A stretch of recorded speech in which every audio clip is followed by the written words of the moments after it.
this bleaching a permanent or is it harmful to the teeth? That's what the question will arise in the next one. Yes, there are two questions here. One, is it permanent?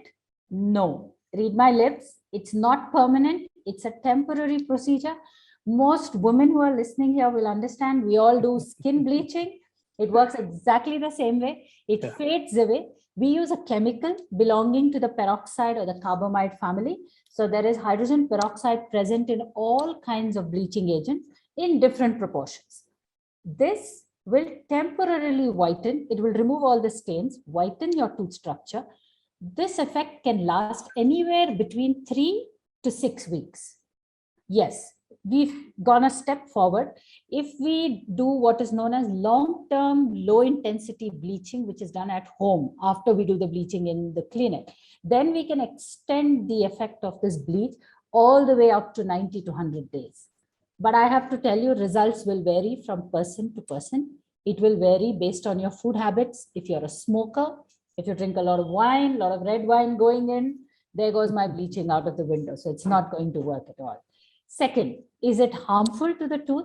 Let me put it very simply. The only negative effect of hydrogen peroxide is it dehydrates your tooth. Yeah. So when the tooth gets dry, just like how when your skin gets dry, you're more prone to infection. Similarly, when the tooth gets dry, you're more prone to what is called sensitivity, which means every time there's a stimulus in the form of cold water, ice, anything that you drink or eat from the fridge, sometimes even air, when the weather is there's a nip in the air, even that can cause a stimulus that is so acute, so painful. In common terms, we call it sensitivity. So that is the only reason. So we have to know when to stop bleaching so that we don't dehydrate the tooth.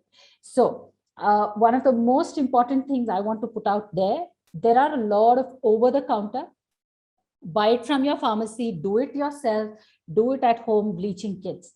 This is the only disadvantage of that.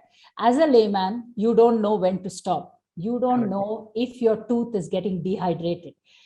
So you're going to end up doing more harm, less good to your own self. So it's a humble appeal. There is no other malicious intent here. Please go to a professional dentist to get your bleaching done. Have a detailed discussion. Let them study your teeth, understand what your needs are, and whether bleaching can solve those problems. Sometimes your needs are different and bleaching isn't the solution at all. But you ask for bleaching, so I do bleaching. That's not how it works. I'm supposed to advise and tell you if you are an ideal candidate for bleaching.